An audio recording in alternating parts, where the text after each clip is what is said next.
안녕하세요. 성경 쉽게 읽어주는 라니입니다. 예, 오늘은 창세기 44장 읽어볼 건데요. 저번 시간에 요셉의 형들이 이집트에 베냐민을 데리고 갔단 말이죠. 그래서 요셉이 베냐민을 보고 울음을 터뜨렸어요. 그리고 이제 물론 형들 몰래 방에 몰래 들어가서 베냐민을 보고 막 눈물을 쏟고 이제 다 같이 식사를 하는 자리에서 베냐민한테만 음식을 다른 형들보다 5배를 더 주고 그렇게 해서 다 같이 형제들이 요셉과 함께 점심 식사를 같이 하는 장면까지 나왔었고요. 이제 오늘은 그 후의 이야기를 들려드릴게요. 그 후에 요셉이 자기 집의 관리인에게 명령을 내렸습니다. 저 사람들의 자루에 곡식을 넣을 수 있는 대로 넣어라. 그리고 그 곡식 자루 속에 돈도 넣어주어라. 지난번하고 똑같이 곡식을 최대한 많이 담고 저들이 가지고 온 돈도 다시 곡식 자루에 넣으라고 또 시킨 거예요. 그리고 내 은잔을 저 막내 동생의 자루에 넣어라. 그리고 그 자루에 돈도 넣어라. 관리인은 요셉이 말한 대로 했습니다. 새벽이 되어 형들은 나귀를 끌고 길을 떠나게 되었습니다. 그들이 성을 떠난 지 얼마 되지 않아서 요셉이 자기 집의 관리인에게 말했습니다. 그 사람들을 뒤쫓아라. 그 사람들을 붙잡게 되면 왜 선을 악으로 갚느냐? 너희들이 훔친 잔은 내 주인이 술을 마실 때 쓰시는 것이다. 그리고 꿈을 해몽하실 때도 그 잔을 쓰신다. 너희는 너무나 몹쓸 짓을 했다. 하고 말하여라. 그리하여 관리인은 요셉의 형들을 뒤쫓아가서 요셉이 하라고 한 말을 그들에게 했습니다. 그러니까 요셉이 다 일을 꾸민 거예요. 관리인을 시켜가지고 저 형들 자루에 곡식도 넣고 돈도 넣고 나의 은잔도 저 막내 동생 베냐민의 자루에다 넣어. 그런 다음에 저들을 이제 보낸 다음에 쟤네들 쫓아가서 너네 왜 그랬어? 어떻게 너네는 이렇게 잘해줬는데 그 은혜를 원수로 갚냐? 이런 식으로 막 험한 말을 또 하라고 요셉이 시켰어요. 그래서 이 관리인이 쫓아가서 그대로 얘기를 한 거죠. 그러나 요셉의 형들이 관리인에게 말했습니다. 왜 그런 말씀을 하십니까? 우리는 그런 일을 할 사람들이 아닙니다.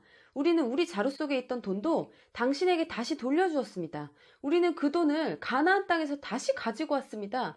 그런 우리가 당신 주인의 집에서 은이나 금을 훔칠 리가 있겠습니까? 만약 그 은잔이 우리들 중에 누군가의 자루에서 나온다면 그 사람을 죽여도 좋습니다. 그리고 우리는 당신의 노예가 되겠습니다. 지금 너무 당당하죠. 우리는 그런 짓을 할 사람들이 아니에요. 다 뒤져봐요. 은잔 나오면은 죽여도 좋아요. 그리고 아주 그냥 당당하게 얘기를 한 거예요. 관리인이 말했습니다. 당신들 말대로 하겠소. 하지만 은잔을 훔친 사람만 내 종으로 삼을 것이오. 다른 사람들은 그냥 가도 좋소. 그리하여 모든 형제들이 서둘러 자루를 내려서 풀었습니다. 관리인이 맏형에서 막내 동생에 이르기까지 한 사람씩 자루를 살펴보았습니다. 관리인은 베냐민의 자루 속에서 은잔을 찾아내었습니다. 형들은 너무나 슬퍼서 자기 옷을 찢었습니다. 이제 큰일 났죠. 이제 난리 났죠. 이 형들은 큰일 났어요. 하필이면 베냐민의 자루에서 은잔이 나왔어요. 이 베냐민은 진짜 황당했겠죠. 왜 나에게 이런 일이? 내가 훔친 게 아닌데. 그리고 형들은 더 황당하죠. 이제 우리는 큰일 났다. 집에 어떻게 가냐 이제. 죽었다. 난리 났다. 완전 이 형제들이 너무 심각하게 지금 막 시험에 드는 상황이었어요. 그들은 자루를 나귀에 다시 실은 뒤에 성으로 돌아갔습니다. 유다와 그의 형제들이 요셉의 집으로 돌아왔을 때 요셉은 집에 있었습니다. 그들은 요셉 앞에서 땅에 엎드려 절했습니다. 요셉이 그들에게 말했습니다. 어찌하여 이런 일을 저질렀느냐? 나 같은 사람이면 이런 일쯤 점을 쳐서 다 알아낼 수 있다는 것을 몰랐느냐? 유다가 말했습니다. 총리님께 무슨 말씀을 드릴 수 있겠습니까? 그리고 우리에게 죄가 없다는 것을 어떻게 보여드릴 수 있겠습니까? 하나님께서 우리의 죄를 드러내셨습니다. 그러니 이 잔을 훔친 베냐민뿐만 아니라 우리 모두가 총리님의 종이 되겠습니다. 그러나 요셉이 말했습니다. 그런 일은 내게 있을 수 없다. 오직 은잔이 그 짐 속에서 발견된 사람만이 내 노예가 될 것이다. 나머지 사람들은 자유롭게 너희 아버지에게로 돌아가도 좋다. 그러자 유다가 요셉에게 나아가서 말했습니다. 총리님께 한 말씀 드릴 테니 허락해 주십시오. 제발 저에게 노여워하지 마십시오. 총리님은 파라오만큼이나 높으신 분입니다. 전에 저희가 여기에 왔을 때 총리님은 너희에게 아버지나 다른 형제가 있느냐 하고 물어보셨습니다. 그때 저희에게는 늙으신 아버지가 계십니다. 그리고 동생도 있습니다. 저희 동생은 아버지가 늙으셨을 때 낳은 아들인데 저희 막내 동생의 형은 죽었습니다. 그래서 그 막내 동생은 그 어머니의 마지막 남은 아들이 되었습니다. 우리 아버지는 그 아이를 매우 사랑하십니다. 라고 대답했습니다. 그러자 총리님은 저희에게 그 동생을 나에게 데려오너라. 그 사람을 보고 싶다. 하고 말씀하셨습니다. 우리는 총리님께 그 어린아이는 자기 아버지를 떠날 수 없습니다. 만약 그 아이가 아버지를 떠나면 아버지는 돌아가시고 말 것입니다. 라고 말씀드렸습니다. 하지만 총리님은 너희 막내 동생을 데리고 와야 한다. 만약 데리고 오지 않으면 다시는 나를 못 볼 줄 알아라. 하고 말씀하셨습니다. 그래서 저희는 저희 아버지에게로 돌아가서 총리님께서 말씀하신 그대로 말씀드렸습니다. 얼마 뒤에 저희 아버지께서 다시 가서 곡식을 좀 사오너라 하고 말씀하셨습니다. 그래서 저희가 아버지께 말씀드렸습니다. 막내 동생과 함께 가는 것이 아니라면 갈 수 없습니다. 막내 동생을 데리고 가지 않으면 총리를 만날 수 없을 것입니다. 그러자 제 아버지께서 저희에게 말씀하셨습니다. 너희도 알듯이 내 아내 라헬은 내게 두 아들을 낳아주었다. 그런데 한 아들은 나를 떠났다. 나는 그 아이가 틀림없이 들짐승에게 찢겨 죽었다고 생각한다.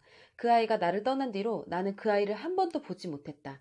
그런데 너희가 이제는 이 아이마저도 내게서 빼앗아 가려고 하는구나. 이 아이에게 어떤 좋지 않은 일이 일어날지 모른다. 그렇게 되면 나는 죽을 때까지 슬퍼하게 될 것이다. 그러니 저희가 그 막내 동생 없이 집에 계신 아버지께 돌아가면 어떤 일이 일어나겠습니까? 저희 아버지에게 그 아이는 무엇보다도 가장 소중한 아들입니다. 그러니까 유다가 지금 형제들 중에 대표로 나와서 요셉한테 간곡히 청을 하는 거예요. 총리님, 제발 노여워하지 말고 제 말씀을 한 번만 들어주세요. 이러면서 자초지종을 쫙 설명하는 거죠.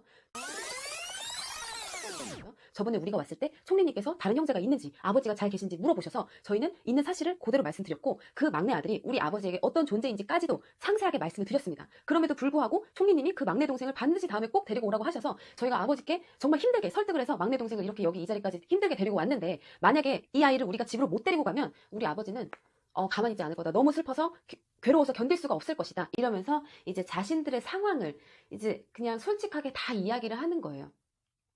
아버지께서 만약 그 아이가 저희와 함께 오지 않는 것을 아신다면 아버지는 돌아가실 것입니다.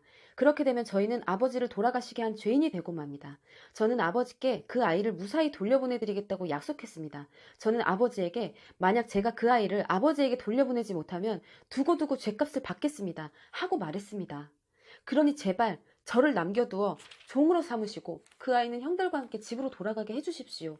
그 아이를 데리고 가지 않는 한 저는 아버지께로 돌아갈 수가 없습니다. 저는 아버지가 슬퍼하시는 모습을 차마 볼 수 없습니다. 유다가 요셉한테 아주 구구절절하게 간곡하게 호소하는 내용이에요. 이만저만 해서 이 아이는 제발 살려주시고 풀어주시고 대신에 내가 당신의 종이 되겠다. 내가 책임지겠다고 아버지께 약속했으니 대신 이 아이 말고 저를 종으로 삼으시고 이 아이는 좀 보내주세요. 라고 부탁을 하는 거죠. 여기서 요셉은 크나큰 감동을 받습니다. 왜냐면 그 형들이 자기가 어렸을 때 그렇게 자기한테 못되게 했던 거는 아버지의 사랑을 독차지한 자신에 대한 시기 질투였었거든요. 그런데 자기가 없는 그 사이에 이 베냐민도 혹시라도 자기처럼 형들한테 따돌림을 당하거나 학대를 당하지 않을까 걱정했던 마음이 이제 약간 안심이 되는 거죠. 이 형이 동생 대신에 자기가 여기 남겠다고 이야기를 할 정도고 또 아버지를 사랑하는 마음 또한 엿볼 수가 있었기 때문에 요셉이 여기서 마음이 조금 누그러들어요. 그래서 오늘은 45장을 연속해서 읽어볼게요. 요셉은 자기 종들 앞에서 더 이상 북받치는 감정을 억누를 수가 없었습니다. 요셉은 모두 다 물러가거라! 하고 소리를 쳤습니다. 요셉이 유다가 막 이렇게 간청하는 부분에서 이제 막 이 감정이 너무 막 북받쳐가지고 눈물을 참을 수가 없게 된 거예요. 그래서 거기에 있던 종들을 다 나가라고, 너희들 다 나가! 이렇게 해가지고 종들이 다 나가고 그 공간 안에 요셉과 형제들만 남아있는 순간이 왔어요. 형들만 남게 되자 요셉은 자기가 누구라는 것을 말했습니다. 요셉이 너무 크게 소리내어 울었기 때문에 이집트 사람들도 모두 그 소리를 들었습니다. 그리고 왕궁의 신하들도 그 소리를 들었습니다. 요셉이 형들에게 말했습니다. 내가 요셉입니다. 아버지께서 아직 살아 계신가요? 그러나 형들은 너무나 놀랐기 때문에 아무런 대답도 할 수 없었습니다.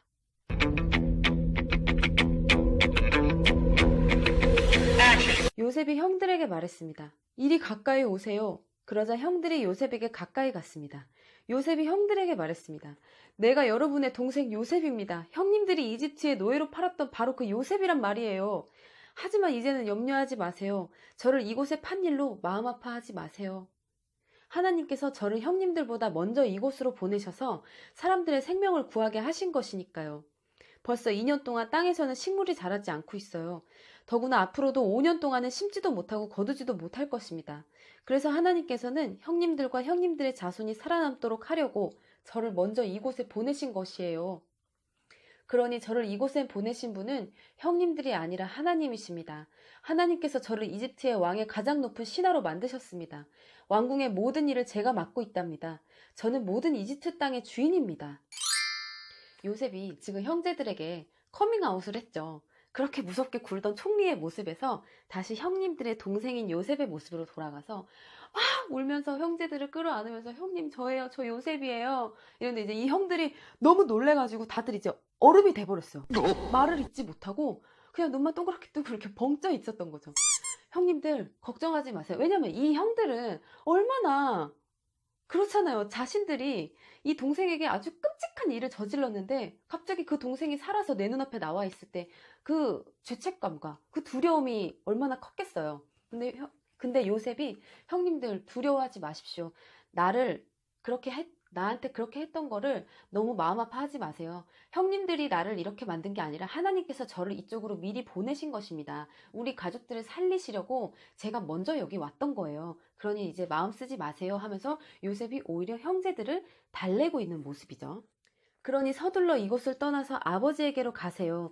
가셔서 아버지에게 이렇게 말씀드려 주세요. 아버지의 아들 요셉이 이렇게 말했습니다. 하나님께서 저를 온 이집트의 주인으로 만드셨습니다. 어서 저에게로 내려오셔서 고센 땅에서 사십시오. 그렇게 하시면 저와 가까운 곳에서 사실 수 있습니다. 그리고 아버지의 자녀들과 손자들과 양떼와 소떼와 아버지가 가지신 모든 소유도 저와 가까운 곳에 있을 수 있습니다. 앞으로도 5년 동안 가뭄이 있을 터이니 제가 아버지를 보살펴 드리겠습니다. 그래서 아버지와 아버지의 가족과 아버지께서 가지신 모든 소유가 굶주리는 일이 없도록 하겠습니다. 형님들이나 내 동생 베냐민이 직접 봐서 알겠지만 지금 이 말을 하고 있는 나는 정말로 요셉이랍니다. 그러니 내가 이집트에서 얼마나 높은 사람이 되었는가를 아버지에게 말씀드리세요. 형님들이 보신 일을 모두 말씀드리세요. 자, 이제 서둘러서 아버지를 모셔오세요. 이 말을 마치고 요셉은 자기 동생 베냐민을 껴안고 울었습니다. 베냐민도 울었습니다. 그리고 요셉은 형들 모두에게 입을 맞추었습니다. 요셉은 형님들을 껴안으면서 울었습니다. 그제야 비로소 형들도 요셉과 말을 했습니다. 이 장면을 머릿속에 그려보면 정말 너무 감동적이고 저는 이 구절을 읽으면서도 진짜 막 약간 눈물이 핑 돌았어요. 정말 요셉이 어떤 심정이었을까를 제가 100% 다 알 순 없지만 그래도 그냥 이 스토리 자체가 그냥 너무 슬퍼요. 만약에 내가 요셉이었다면 정말 생각만 해도 정말 너무 좀 슬픈 것 같아요. 요셉의 형들이 왔다는 소식이 파라오의 궁전에 전해지자 파라오와 그의 신하들이 매우 기뻐했습니다. 파라오가 요셉에게 말했습니다. 그대의 형제들에게 짐승들 등에 짐을 싣고 가나안 땅으로 돌아가라고 말하시오. 그리고 나서 아버지와 다른 식구들을 이곳으로 모시고 오라고 말하시오. 내가 그들에게 이집트에서 가장 좋은 땅을 주겠소. 그리고 그들은 우리의 가장 좋은 음식도 먹게 될 것이오. 이집트의 수레를 몇 대 가지고 가서 어린아이와 아내들을 데리고 오라고 말하시오. 그리고 그들의 아버지도 모시고 오라고 하시오. 가지고 있던 것을 굳이 가지고 올 필요는 없다고 하시오. 이집트에 있는 가장 좋은 것을 우리가 그들에게 줄 것이오. 자, 요셉이 이 이집트에서 세운 공이 너무 크잖아요. 이집트의 모든 국민들을 다 살리고 이집트를 완전히 부자로 만들게 해준 장본인이 요셉이란 말이죠. 요셉이 그때 기근이 있을 것을 대비해서 곡식을 모아놓으라고 하지 않았다면 이집트 사람들은 다 굶어 죽었을 거예요. 근데 이집트 사람들을 다 살리고도 다른 나라 사람들에게 음식을 이렇게 곡식을 팔아가면서 이집트는 점점 더 강국이 되어가고 어마어마한 부를 쌓게 되거든요. 그래서 그러한 중요한 공을 세운 이 요셉을 파라오가 엄청 총애를 했다는 거죠. 그래서 이 요셉의 형제들이 왔다는 소식을 듣고 진짜 엄청 귀빈 대접을 해준 거예요. 너희 식구들 다 데리고 와. 짐 다 놓고 와도 돼. 우리가 여기에서 좋은 거 있는 거 다 줄게 하면서 이 사람들에게 되게 큰 은총을 이제 베푸는 모습이에요. 파라오가. 그리하여 이스라엘의 아들들은 파라오의 말대로 했습니다. 요셉은 파라오가 명령한 대로 그들에게 수레 몇 대를 주었고 여행할 때 필요한 음식도 주었습니다. 요셉은 형들에게 갈아입을 옷도 챙겨주었습니다. 특별히 베냐민에게는 갈아입을 옷을 5벌이나 주었고 은 300세겔도 주었습니다. 요셉은 자기 아버지에게 이집트의 가장 좋은 물건들을 나귀 10마리에 실어 보냈습니다. 그리고 암나귀 10마리에는 아버지가 이집트로 오는데 필요한 곡식과 빵과 다른 음식들을 실어 보냈습니다.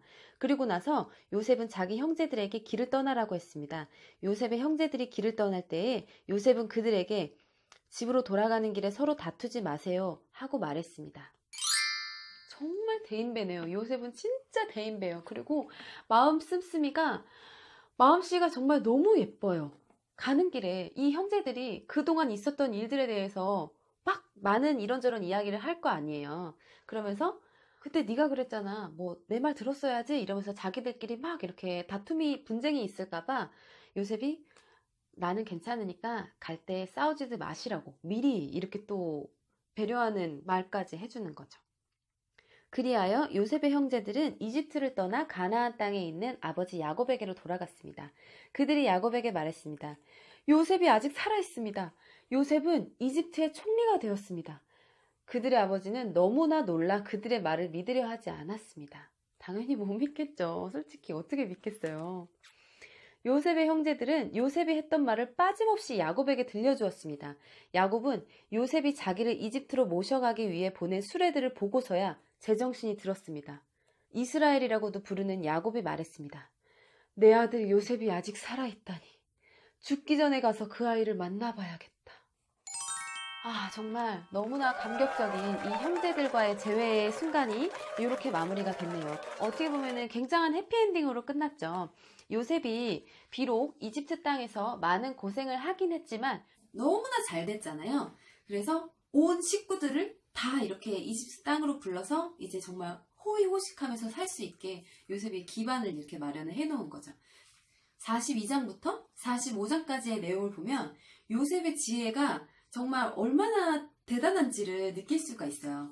형님들이 올 것을 미리 예상하고 대비하고 있었고요. 그리고 형님들이 왔을 때 대번에 처음부터 형님 저 요셉입니다 라고 하지 않았어요. 왜냐면 아버지와 베냐민의 생사를 알아야 했기 때문에 이렇게 형님들을 시험하려고 너희 정탐꾼이지 하면서 너네 가족관계가 어떻게 돼? 뭐 그러면서 동생 있다고 하니까 그 동생 데리고 오면 내가 믿어줄게. 안 그러면 너네 2번 다시 얄짤없어 해가지고 동생을 데리고 와서 얼굴을 확인했죠. 근데 그 순간에도 동생을 봤음에도 불구하고 이제 아직 아버지를 못 봤잖아요. 그러니까 한 번에 또 이렇게 요셉이라고 이야기를 하지 않고 그냥 이제 밥 먹여서 돌려보낸 다음에 약간 이제 도둑질을 한 것처럼 상황을 연출해가지고 그렇게 해서 또 한 번 이 사람들에게 겁을 줍니다. 그래서 다시 3번째로 요셉 앞에 왔을 때 그때 이제 베냐민을 이제 내가 종으로 삼겠다. 나머지는 돌아가라 라고 얘기를 했더니 이 유다가 대표로 나와가지고 베냐민 대신 제가 종으로 남겠습니다 하는 것을 보고 요셉이 그제서야 안심을 한 거예요. 내 동생이 나처럼 이렇게 시기 질투를 받으면서 형들이 학대하고 그렇게 살고 있진 않구나. 이 형제들이 베냐민을 많이 아끼고 사랑하고 또 우리 아버지도 많이 사랑하는구나 하는 것을 알고 나서 이 요셉이 마음에 감동이 이제 확 올라와가지고 눈물을 쏟으면서 형님들 저예요 이러면서 형님들 저예요 이러면서 내가 여기서 지금 이런 높은 자리에 있으니까 더 이상 형님들 두려워하지 말고 걱정하지 마시라고 아버지 데리고 이쪽으로 오시라고 이제 저랑 같이 여기서 편안하게 사십시다 이러면서 요셉이 이제 형제들에게 자신을 밝히는 이 과정에서 저는 참 많은 것을 깨닫게 되네요. 많이 좀 감동도 되고 요셉이라는 사람은 참 멋있는 것 같아요. 다음에도 기대 많이 해주시고요. 오늘도 영상 시청해주셔서 감사합니다. 다음 시간에 또 만나요. 안녕.